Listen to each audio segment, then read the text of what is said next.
At Consumer Reports, we love answering your questions, but right now we have some questions for you. We want to hear about your car, your products. Did you have problems? Did you have no problems? Did you like your car? Do you don't like your car? Either way, we want you to tell CR about it. Go to consumerreports.org/tellcr right away. We really appreciate it.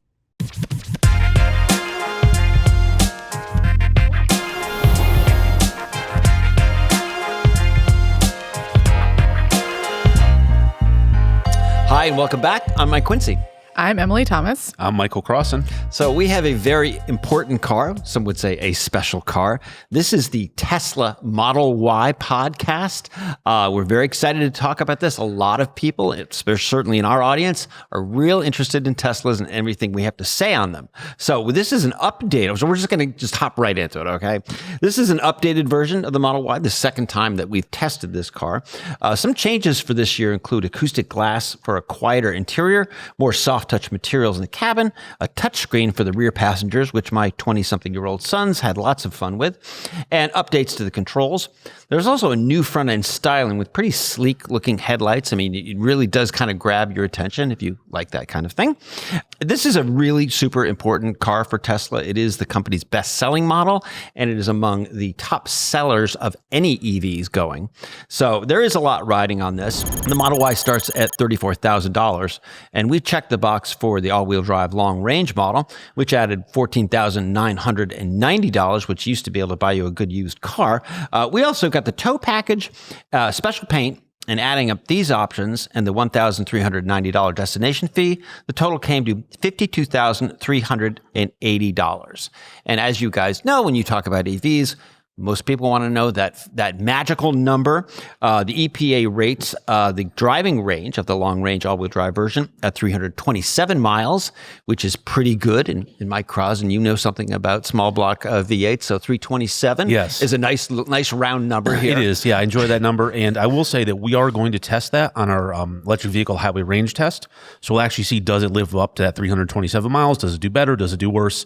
That will happen this year. Right. And that is always a good day to get out of the office and stop staring at a computer and just spend the day driving. So that's definitely. I'm sure he loves it. Well, and actually I like it too. I get that they let me do this. So let's kind of take our awesome audience into this car. And Mike, I'm going to start with you. And we're going to talk about your impressions, how you think it drives, and a whole laundry list of other things. So I'm actually going to start with getting the car because I was tasked with purchasing this Model Y, and you do this online or through the app, and it's actually sort of an easy process, at least on the surface. But some of the issues we had, some are 100% my fault, and I take full responsibility for those. Shocking. Some are our fault. The way Consumer Reports does some things and the way we're set up, some of them are our fault, and then some of them were definitely Tesla's fault. And the whole thing didn't go smooth. All right. And just as a reminder, in case the audience doesn't know, we buy all of our own test cars anonymously. We contact the dealers and try to make the deals, and then only tell them that we are from Consumer Reports at the last minute right before delivery. Yeah, we wait as long as we can. And that's part of one of the issues that happens with Tesla. So I actually went through 4 cars before we got this car. We ordered a first car the minute that it went live. And that was it was like a first edition or a launch edition. I'm going to get that name wrong. But basically, it came with a bunch of options. It was all sort of bundled. And we did it because we wanted to get in line. We wanted to get the car quickly. In the day that they actually released a VIN number in the app, they send you messages and like, hey, congratulations, you now have a VIN number. Send us all your registration information, send us your insurance card, all that kind of stuff. Tesla actually released a non-launch edition car that was about $10,000 less because it came with a few less options and most notably did not have FSD included within that bundle. So it was a lot less expensive, and we decided that that was actually the car we wanted because it's more representative of the cars that most people will buy, right? Because the launch edition was such a narrow window that it was available. So I had to change cars. So this was our fault. And that was actually a pretty easy process to do. I actually reached out to the Tesla Fleet Center, I guess you'd call it. It's where a business would go to buy a car. Right. And again, anonymous Michael Crossan. Yes. And essentially what happens there is they were like, okay, cool. We can change that. What do you want? So I spec'd out car and they're like, perfect. We'll assign a VIN in a couple of days, or we'll send you an RN number is really what they call it. It's your order number. So that was car number 2. And weeks go by and they told us this, that we'd sort of go to the end of the line because we were starting over again. Fine. It was over a long weekend. It might have been over the New York Auto Show. I was out for a few days and I think I combined it with like an extra day or two off. And I didn't have the app on my personal phone. I had it on one of the CR phones and I didn't have that with me. And they only communicate through the messaging in the app. And because they sent it and I didn't send the insurance like immediately or within a couple of days, they canceled that order. You lost the spot in line. So we lost that car. So that was car 2 gone. So then I had to get to car 3. So I go through the whole process again. Movie. So we get car 3. Car 3, we got a VIN number. We put the insurance on it, sent all that out. And car 3 was damaged in transport. It was damaged by hail. So we had to go on to car number 4. Not our fault. So car number 4 is the car that we ended up with. And some of the CR stuff, it's a little difficult to register our cars because it is going to a business. And at some point we have to do the flop from like being in my name or Mike's name or Emily's name into the business name. And what's happened with Tesla, particularly in the past, is when you go to get the car, whoever was buying the car, their name is on the reg and the title along with consumer reports. And that's not good for a number of reasons. I mean, I don't want a car that I didn't pay for. Now there's tax implications and all kinds of stuff. So I was working on this. As soon as the car basically arrived, they said, your car is here. Let's schedule your delivery. Tell them who we are. We need to straighten this out. And that's where the fleet kind of section comes in because they should be able to facilitate registering into a company. This took 2.5 weeks to sort out, very upfront with it, the whole thing. And still on the day of pickup there, we were still dealing with this. My name was on all the documents and we had to go through and fix all of that. Tesla made a big deal about changing the buying and delivery process. You know, we're going to upend everything because automotive retail is whatever, and now we're just going to do the Tesla thing. It doesn't sound like they're making progress. I think you have to take, as insane as your story is, I think you have to take it with a grain of salt because we have to change the reg and 100%. all of that into the business side, right? And because we operate as a business, we have limitations. We do 100%. That I don't know, as wonky as our experience, and I say ours very loosely, was, I don't know if that's still representative of like a regular consumer experience. And typically I would say you're right because we even run into that at traditional dealers. Yeah. So 100%, we might not have a typical buying experience, but someone else might, especially if they're buying it for a business. You know, they own a business, whatever, and they want a Tesla, they could run into the same thing. So, I mean... And we're going to be saying this quite often during this podcast, you know, your results may vary. 100%. I mean, you might buy a Tesla and you're in and out in 10 minutes. And it could awesome. be great. Sure, and the initial part through the app was wonderful. It was very easy. Just select some boxes, you know, you submit everything and like, you have a car. You don't have to call anybody. You don't have to go to a dealership. That's all very nice. It's just if you have anything that deviates from like the Tesla roadmap, you run into like a real roadblock and then it becomes difficult. So just something to be aware of. Wow. Don't want to like harp on it too much, but it was a trying experience. Yeah, but you know, we eventually did, you know, get the car, get it registered. Yeah. We're gonna circle back to you, but I want to stop in. With the registration was still wrong though. Mary still had to go to the DMV to get the registration fixed. All right, so they're not really revolutionizing the car buying process, but that's probably a different podcast in and of itself. We can get back down to the hardware of the car. And Emily, you spent some time with the Model Y. What were your impressions so far? I actually really like how it drives. I think like it's pretty quick. The steering is nice and smooth. It's not too heavy, which can be a challenge for me. I like it when it's a little bit lighter or like at least medium weight. I found the driving itself to be enjoyable. I wasn't comfortable all the time though because the ride was still pretty stiff. And I know it's an improvement. I get that it's an improvement from the previous version of the Model Y, but it still felt very abrupt for me. And I think over time, like I would not be comfortable having that vehicle. Like the seats itself were comfortable, but it was just like anytime we went over any sort of like bump or rut in the road, you felt all of it like come up through your lower back. And I have lower back issues. So I was like, this is just not conducive for my well-being.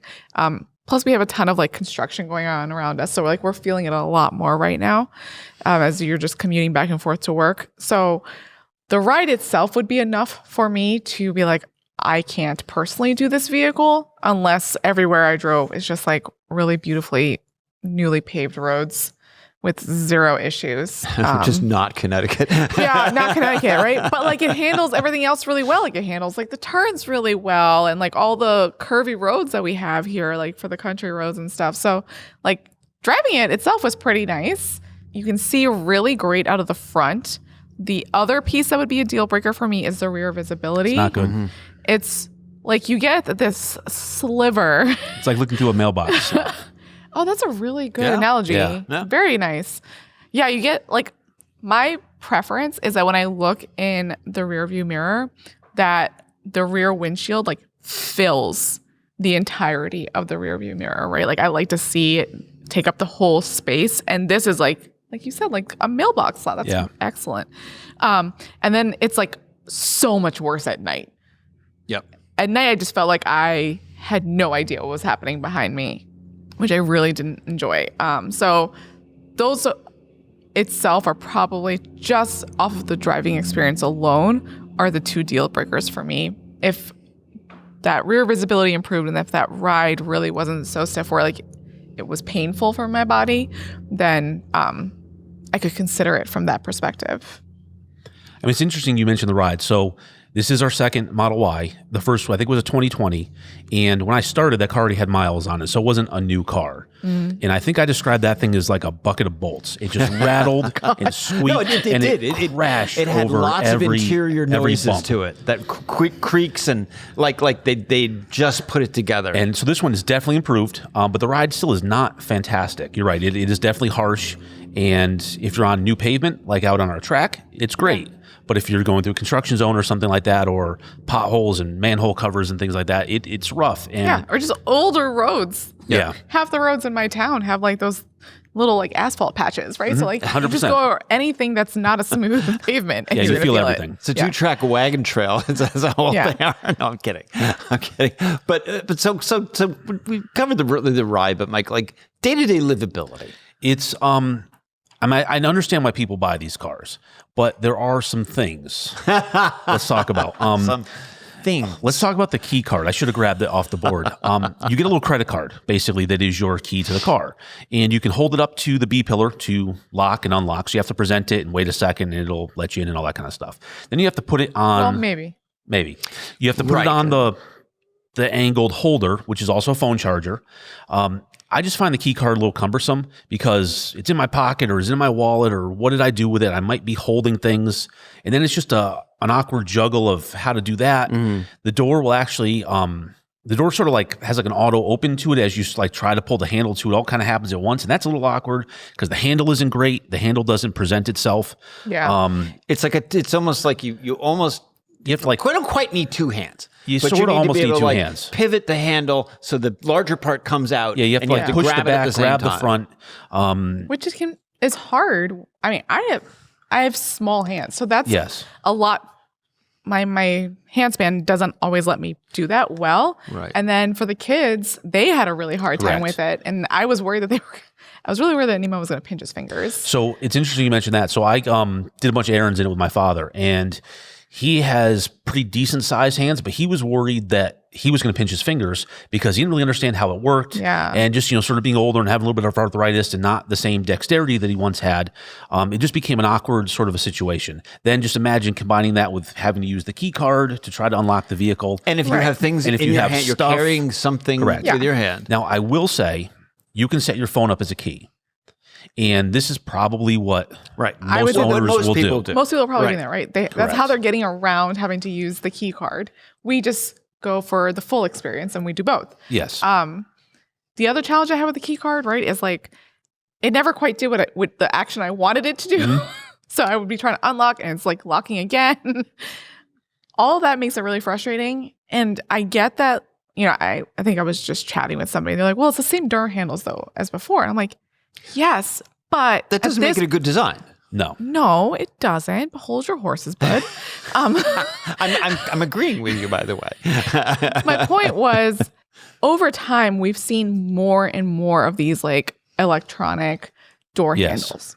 And I think we've seen enough variation in design to be able to say, like, in the landscape of electronic door handles, these aren't great. It's not just like, okay, it's not great for this car.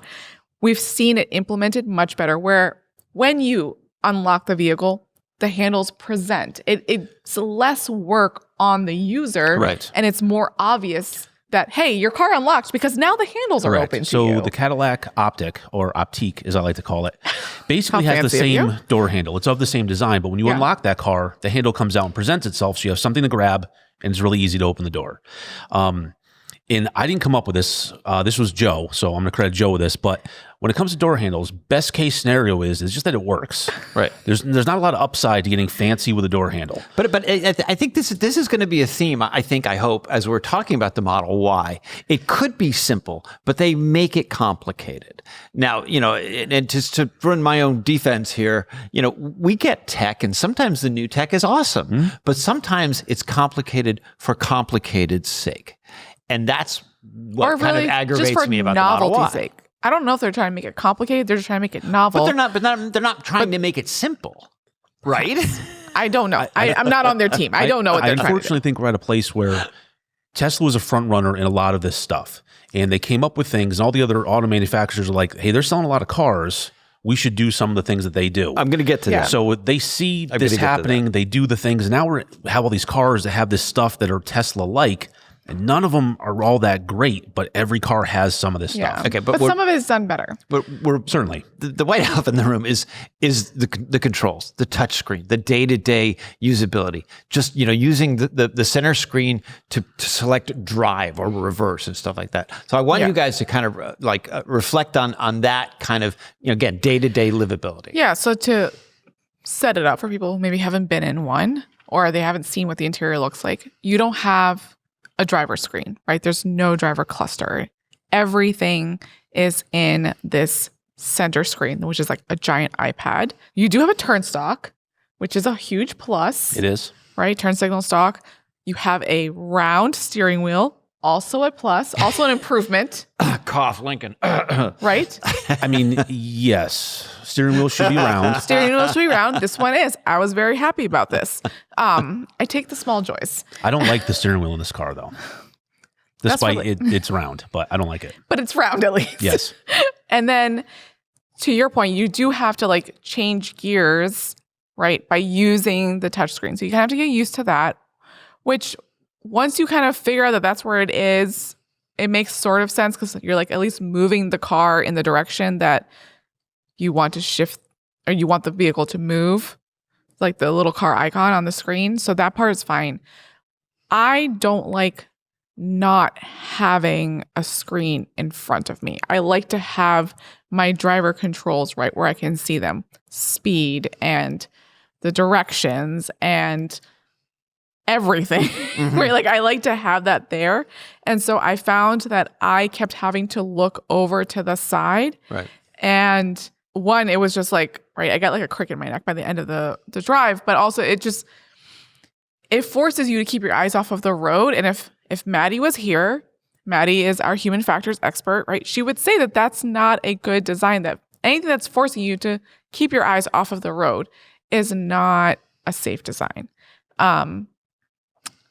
I'm pretty sure that's what she would say. I'm putting words in her mouth. Oh no, but, no, right? I think you're safe there. Yeah, but when design decisions are potentially affecting the car's safety, I mean that's we do at Consumer Reports. We're going to point that out.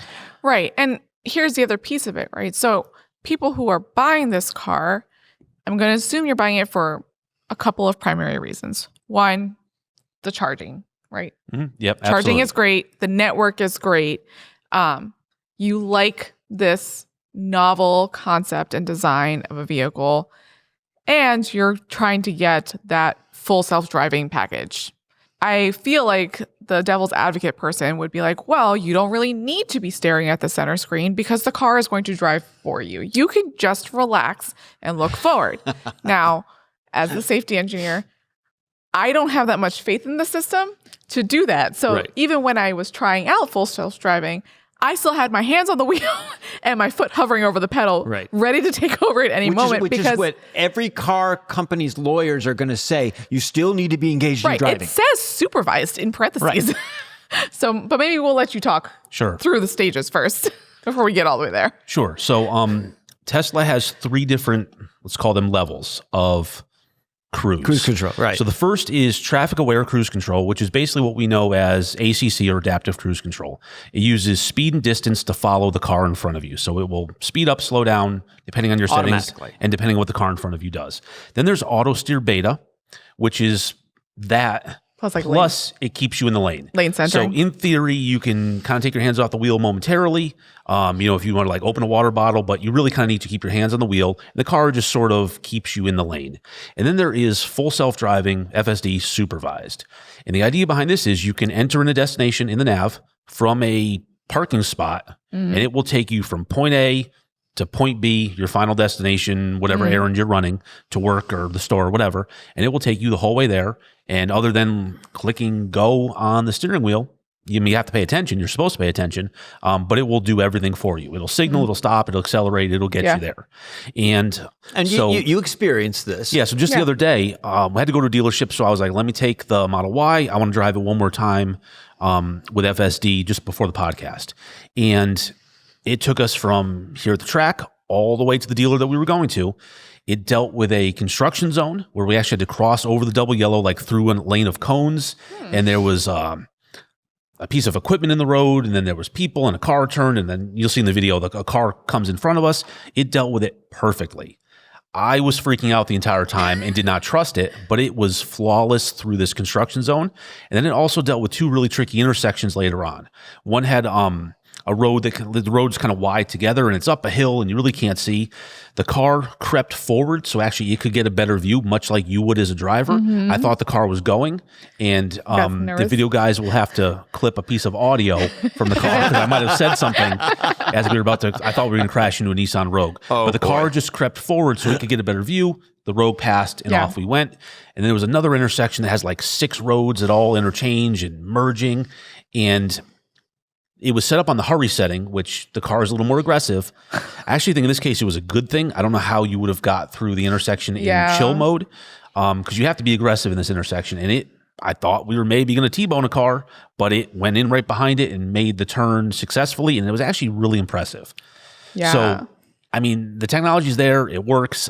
I'm not going to pay attention. I'm not going to not keep my hands near the wheel. We would still highly encourage you 100% to keep your hands at the wheel, pay attention. There was nothing relaxing about that drive. This is not relaxing. Not for me. No, I was really impressed though, because I was skeptical of how it would navigate various situations, how well it would follow the directions, right? So, which is why I kept watching the screen to be like, is it going to make the turn that it's supposed to make? Because like we're getting really close, and maybe we're not in the lane that I think we're supposed to be in yet.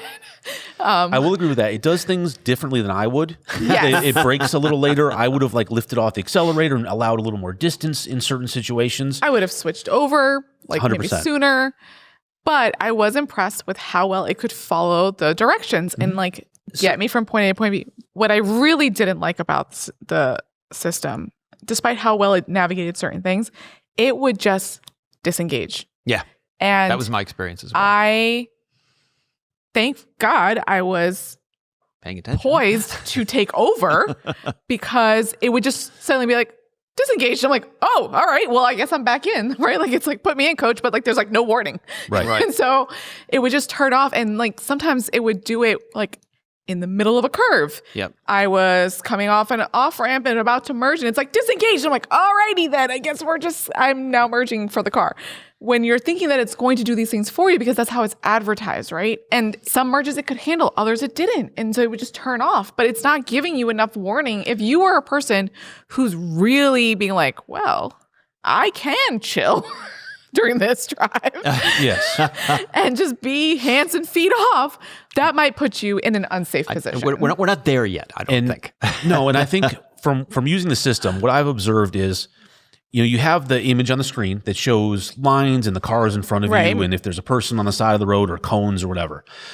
And it looks pretty far ahead. At least that's what it shows you. But I think what it's reacting to is actually pretty close to the car. It's looking just ahead of the car. Because you can be mid-corner, and the corner tightens a little bit and the car sort of hasn't anticipated that. So Yes. it jabs the brakes, it adjusts the steering, you do a little bit of kind of hunting through the lane. That's not super smooth and I don't really enjoy that. But like when I drive, I'm looking all the way through the corner and I can see that it's a decreasing radius turn. I can manage the speed and the steering and all those kinds of things. Which is what they teach you in My other complaint with this driver's ed. is that it seems to hit everything on the road. Every pothole, storm drain, manhole cover that I could avoid is very easily with a little pressure on the wheel and just kind of get around them. Then add in the fact that it doesn't ride all that well. You're crashing over all these things, trying to use a touch screen, and then you hit a bump and you select the wrong thing, and that gets really frustrating. So this, kind of the in theory, it's supposed to be more relaxing and stuff like that. And Emily, you're really smart to kind of be you're proactively, preemptively fighting back on criticisms. Like, well, you won't have to deal with the center screen if it's taken care of. However, and I can't speak for everyone, but I know that I'm making lots of micro adjustments when I'm driving, such as the climate system. It's too hot, it's too cold. I want to change the airflow. Now, with Tesla and with some other unfortunate automakers, you have to go into the center screen to adjust the vents. Now, back to your point of distracting controls, taking your eyes off the road. See, this kind of just the climate setting is like, to open the climate setting, it's at the bottom of the screen. Right. So you're not just looking over, you're looking down. You're really eyes off the road. You can have, when I was driving it, I had the speed up. I had like the nav system or my music on the right side, because this screen can be split. So you have something on one side, one on the other. So to make these adjustments, you have to hit the little icon in the lower left corner of the screen to bring up the car. And then you get this massive menu of things to deal with, to fiddle with and whatnot. And this is something that Tesla, really kind of, if I can use the term, pioneered like many years ago. And listen, the car company had this incredible buzz, right? They're like, oh my gosh, look at this dazzling tech and look at these neat things you can do. Isn't that amazing? But what has happened in the years, because the Tesla buzz has, let's admit, cooled a little bit in the last few years. The problem is that when you're designing and bring a new car into production, it takes years. So other car companies thought, we should be like Tesla. We should mimic them because they're cool. So the way that I look at Tesla and the automotive industry overall, and I've gotten a number of car executives to admit this to me, because when they come and visit the track and we talk to them, stuff like that. I said, so to me, it seems like the car business is not that different than high school. In high school, there's like one or two kids that everyone thinks they're cool or they're beautiful, whatever. And they're wearing certain clothes and they listen to certain bands. They go to the parties and everyone wants to be like them. So they buy the same brand of jeans and sneakers and whatnot. And I said, it seems like the auto industry is doing the same thing. They're all in high school and they want to be like Tesla. And so we're seeing all these designs that are very Tesla-like from a number of different car companies, and especially with their EVs. Absolutely. And this to me is really unfortunate. and I mean, I don't disagree with you. I think some of it though is based in, there's reasons for this, right? Elon has been quoted as saying the best part is no part. And what this essentially means, the best part for him, but not for the. We talked about electronic door handles. So I think we talked about it for a second. The simplest version of something tends to be the best. If you don't have a part in a car, that part can't fail and break. You don't have to go in and have it serviced and all that kind of stuff. So I think a good example of this is the center console lid. There's no latch on these Teslas. It just kind of has some friction there. But latches break. People lean on them and they don't line up right and they break. And I can't tell you how many latches I've replaced on a center console lid. You'll never have to do that on Tesla because it doesn't have it. So it makes the car easier to build, theoretically less expensive because there's less little parts you need, and there's nothing to go wrong. So that's a good point to it. But then there's all the other stuff that they don't include. And that's sort of when the bad design comes in. And sometimes you do need a part.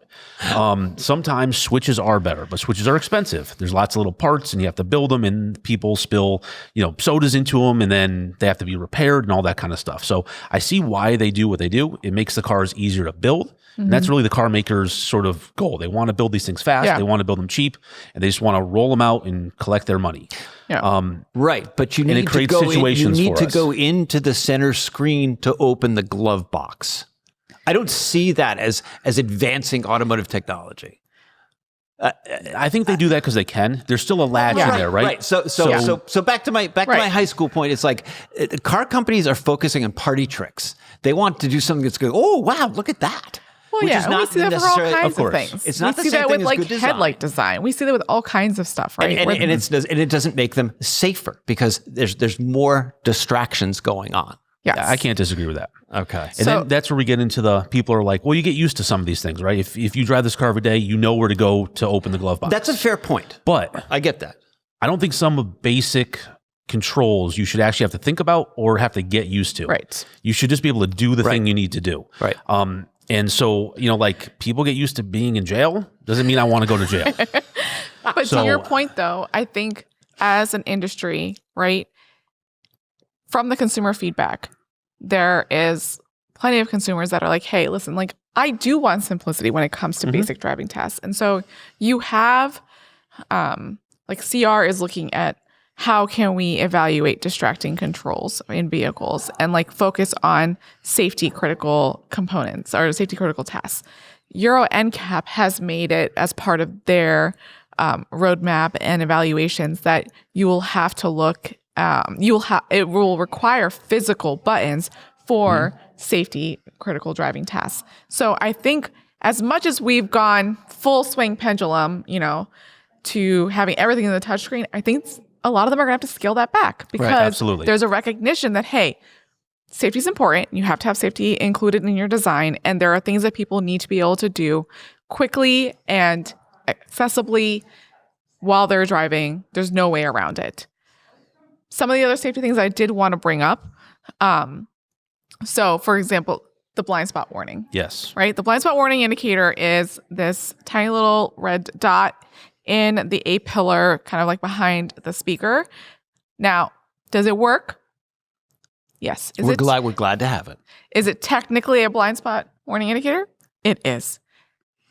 My gripe is for a manufacturer that prides itself and touts technology, advanced technology so much, like surely y'all could have implemented a better one. Right. That is more obvious, that's easier to see, that Yeah, you can only see it if you're looking at it. Right. yes. Right. Right. So I think they could have done better there. I will say when so I had to put the kids' car seats in the back seat with their lower anchors, right? They're still like kind of hard to access because they're really tight and close to the cushions.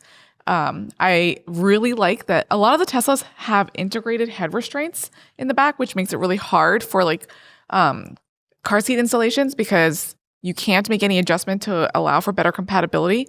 But this one didn't. It has adjustable head restraints. So I know it's a small thing, but I got very excited about that because it made it a lot easier for me That's to important. That's not a small thing. That's good. to use for the car seat design or car seat installs. And it has a rear belt binder. So not only can you see when your rear passengers are buckled up, you'll get an alert when they're unbuckled. If you have a child seat in that seating position, Tesla's always done a really good job of like, you can kind of tap that seating position to indicate that, hey, there's a car seat installed here, so that you don't have to get the reminder for like, a harnessed car seat. So that is good. They still don't have a rear occupant alert. They have the system for, if you have a pet in the vehicle, you can like do the cabin overheat or protection. And I forget that's exactly what it's called, but the system where it will allow for you to cool the cabin. Yeah, you can do it for both a pet, and it even says in the display like it's 72 degrees in here and I'll be back.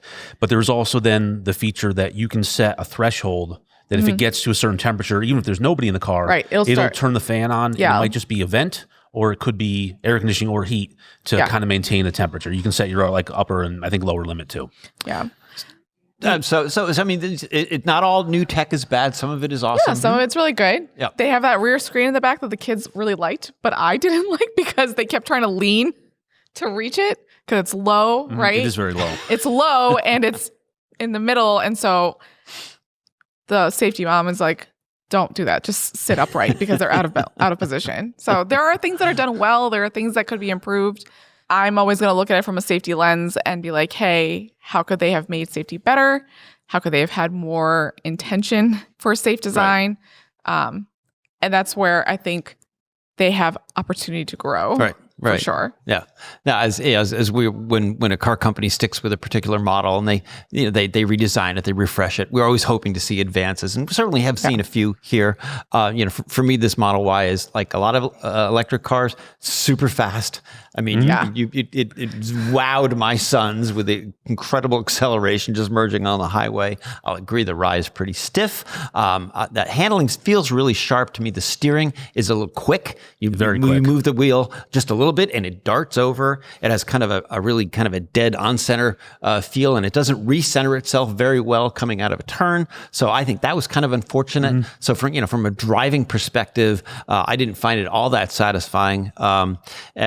But to me, it just goes the controls and the tech that is there just to wow you. That's what detracts the driving experience for me. I just got out of the Hyundai Ioniq 9, one of our new EV test cars, and I can get in that car in about 30 seconds, set the mirrors, set the seat, pair my phone. I've got Android Auto, which Tesla does not have. So that's another kind of a deal breaker for me with this thing. And I in talking to a number of our colleagues about this podcast, about the Model Y, we had to make sure that we, as always, give kind of a balanced approach. And Alex said one thing that was, I thought, really, really important. And I want to say it before I forget, is like, if you're driving a Tesla right now, you're going to love the Model Y.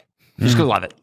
Okay. Because it does all those Tesla things that you like. And in some ways it got better than the last one. However, and this is more my perspective, if you're new to EVs, there might be a different car or a different car company to start. In other words, you want to say, I'm thinking about getting an EV. As your I think entry. Jumping right into Tesla and how it is so untraditional, for better or for worse, than other car companies, that might be a bit of a shocker. So I would think though that for me, at the end of a working day here, and I'm going to go home and I got to get a car to drive home, I want simplicity. I want ease of use. If you hold up Tesla keys or a Hyundai EV keys to me, I'm taking the Hyundai like every time. But that's just me. I know I'm in the minority, but so be it. Anyway, this is just our initial impressions of the Model Y. Check out our first drive in consumerreports.org and circle back to our awesome website for our final test results. Which brings us to one of our favorite parts of every podcast, and that's taking your questions. We love your questions, text, videos. Just go to cr.org/talkingcars. That's cr.org/talkingcars. And if we use your question on the podcast, I'm sure super producer Dave Abrams will make sure you get some Autotest swag, a t-shirt, maybe something cool like that. I don't know. Anyway, we got a couple questions. The first is Vincent from Connecticut. Connecticut? Local guy. Wow. All right. So Vincent writes, when you mention in your reports that you paid a certain price for a vehicle, are you just quoting what the MSRP cost is, or are you quoting what CR actually paid for the vehicle? And I was thinking about this question, Michael, as you were talking about your buying experience and paying for it and all that stuff. I was like, foreshadowing. But I thought I would answer this question. I bought about 170 cars for the CR test program. And I will say that the price that we pay varies widely.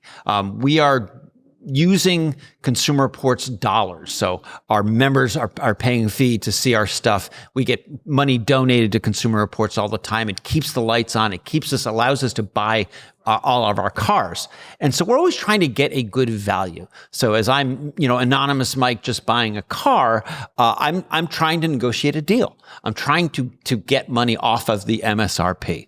Now, the problem that we face is we're often buying cars that are brand new. They're hot. They're in huge demand. And we want to be among the first to get them so we can then test them and report back to our audience. That means there's less negotiating room. If you're buying, let's say you're just going out to buy a new car and we're in calendar year 2025, there might be a leftover 2024 model that you're going to get just a smoking deal on. We don't have that luxury, unfortunately. And to reflect, during COVID, when supplies were really, really tight, we unfortunately had to pay over MSRP for a number of our test products. And that hurt me greatly as one of the car buyers around here. Trust me. So basically, when we publish the price of the car, that is the MSRP at that time. It is maniacally insane to try to always keep on top of car pricing because it's always changing. So we're not going to send people into our database adjusting a car price up or down $10 or $15 because the automaker announces a price change. So it's just like we say, that moment in time, this is the MSRP, this is a sticker, and that's what we put down. But as you say, your price may vary, your experience may vary. It's a great question, and yes, what we pay. It's all over the place. Which brings us to our next question. And this is Jake from Georgia, not Jake from State Farm. I've been a Consumer Report subscriber since 2015 when my 2003 Ford Explorer gave out and I picked up a used 2012 Mazda 3 as my first post-college car. It's been incredibly reliable with under 100,000 miles and still going great, but is too small for my needs and not comfortable for my monthly road trips to Charlotte or Nashville. I wanted to part ways since 2019, but then COVID hit and the car market went crazy. I'm looking for something new, used, or possibly a lease with a max budget of $50,000. I'd like a gas or hybrid that is comfortable and spacious, preferably with adaptive cruise and driver assistance features, but I don't want a RAV4 like my fiance drives. I work from home and average about 50 miles per week. Would love to hear your thoughts on what models might suit me best. Love these kinds of questions because then we get to all go. It's like, well, if I were buying, I'd do this. So let's spend Jake's money, Emily, and let's start with you. Okay, I'm going to save Jake some money. So my recommendation is to get the Hyundai Tucson Hybrid. Nice. Even a new Hyundai Tucson Hybrid starts. I'm looking at the hybrid SEL trim line that starts at $37,960. Now he could go up and get like the sportier like N trim line of the hybrid if he wants that. Everyone I know that's ever owned a Mazda 3 is like, I like the sportiness. And so like if that's still something he wants, he could do that. But the reason I chose this is because one, it's in your budget. Two, it comes with standard safety and convenience features like the ones that you mentioned. So not only are you going to get AAB with pedestrian detection, highway speed AAB, blind spot warning, rear cross traffic warning, but you are also going to get standard adaptive cruise control plus their lane centering assist. We own this car. Like this is the car that my husband recently bought. Wow, revelation. I didn't know that. Maybe like a year ago. Yeah, he traded in his A3. It was a sad day for him, but it's great. It has like decent enough space. The driving is smooth. The seats are comfortable. You can turn on that lane centering, even if you're not using the adaptive cruise, but it does have adaptive cruise. And I'm with you, Jake. Like adaptive cruise for me is a deal breaker. If it's not there at this point, me too. I need to have it. Me too. And so I think if you're going to be doing these long drives, it would be a great option. And also go for the SEL because you'll get the heated seats. Nice. And again, if you're going to be doing long commutes, you should do that. Treat yourself. I'm totally with you. I think that is a great pick. I've taken the last Tucson Hybrid on road trips. A great cruising range, simple controls. Come back to that simple control thing. Yes. Excellent pick. Thank you. Mr. Crossan, on to you. So I'm going to go on some thin ice here. I hope you have winter tires. Jake said he does not want a RAV4 like his fiance has, but he didn't specify as to why. There's some issue there. There's a story to that one. I think one possible choice might be the Mazda, sticking with Mazda because, again, the sportiness and people that buy Mazdas like Mazdas. The Mazda CX-50 Hybrid, which is essentially a RAV4. Don't tell him. In a RAV4, Mazda suit. Right. It's like what did you tell me? It's like the RAV4 hybrid engine. It's the drivetrain from Toyota, so it's better than a lot of the other Mazda drivetrain stuff, especially the hybrid stuff. But it's a little fancier. It's definitely stylish. It's a RAV4 with style is what it is. The problem with this car is it does ride stiff, especially if you get the bigger wheels, which you kind of want because it looks better that way. And the seat I don't stiff. find the seat comfortable at all. And that's a deal breaker if you're going on road trips and stuff. So Jake would need to spend a little time in this car to see if it works. Do a decent test drive. Yep. But coming out of a Mazda, it might, be of the similar flavor and feel that it works. Right. And you have to deal with the center controller too. That's an option. I have another option here. What really got me here was the 50 miles a week on average driving that he does because he works from home. So Jake is a prime candidate for a plug-in hybrid. I was wondering if you were going to go there. Yeah. So there's a couple of choices there. I basically narrowed it down to, I would look at a certified pre-owned Lexus RX plug-in hybrid. Nice. Good one. It's a great road trip car. You can plug it in. He's going to be able to drive around basically as an EV. I used to live in Charlotte. I know what the traffic there is like. It's kind of like a racetrack on the highway. You need a little power to kind of move along. I also love the BMW X5. The police are still looking for Mr. Crossan. There's the BMW X5 plug-in hybrid, but you do not want to have to be responsible for maintaining one of those. So I would stay away from probably the German stuff. I would think that loved Lexus. our RX hybrid. Yeah. Like that was a comfortable car. It drove really nice. Good family. Yeah, that was Lots a of good room. pick. Yeah. So I think was that's thinking a about that, decent but choice. I think I was looking like too new, and so it was out of the price range. I was like, oh, if he wants to splurge a little more. Yeah, you got to go certified pre-owned to get under that 50 mark. And even then, it might be like 51, 52. Nice. But it's close. Yeah, that's a good one. What I loved about this question is the complexity of it. Usually we just get, I need a car, blah, blah, blah. But so he's going, so Jake went from a Ford Explorer, a real trucky SUV, right into a Mazda 3, which is one of the nicer driving small cars. It's actually really engaging. It's very sporty. I really like that car. But then he mentioned this one word, lease. I'm like, leasing. That's interesting. Because the way I look at leasing cars is there's a number of cars in our ratings that we like to drive that do well in our testing, but they're below average, say, in reliability. But a lease means that the length of the lease, you don't have the long-term ownership. the length of the lease and the warranty about coincide. So if anything happens, you just bring it back to the dealer and whatever. Yeah. And so I was thinking about how his driving experience with the Mazda 3, and I went sedan. I went lease a Genesis G70. Oh, yes. Oh, that's interesting. An elegant interior, comfortable ride. You guys have really good picks. seats, These are good cars. I love them. and just a really a really nice car to spend time in. And I say lease because the G70 is below average in Consumer Reports reliability surveys. So it's a little caveat, but it's fun to drive. Oh, yeah. It has. Again, you're getting the standard safety equipment plus those convenience features like the adaptive cruise and lane centering. You're going to get that heated steering wheel, I'm pretty sure. And the heated seats. About $47,000 for an all-wheel drive 4-cylinder model. But these are not super popular. So I'm thinking you're going to be able to swing a great deal at the Genesis dealers because everyone's buying SUVs, no one's buying sedans, which it hurts my heart. But size-wise, because he is looking for spaciousness and G70s, that's a great pick. I love that car. But is it going to give him more room than like what he has right now? It's going to give him more room than a Mazda 3. Yeah, for sure. Okay. All right. Not as spacious as your guys' picks, but if it's just, it sounds like he's not married. I don't know if he has any kids. So, whatever. Anyway, Jake, get back to us. Let us know what you decide. We're actually real curious if any of our picks make sense to you at all. Yeah. That will about do it for this episode, which was orchestrated and conducted masterfully by super producer Dave Abrams and edited by Andrew. I still play hockey, Belize, and of course, Anatoly, the great Shumsky.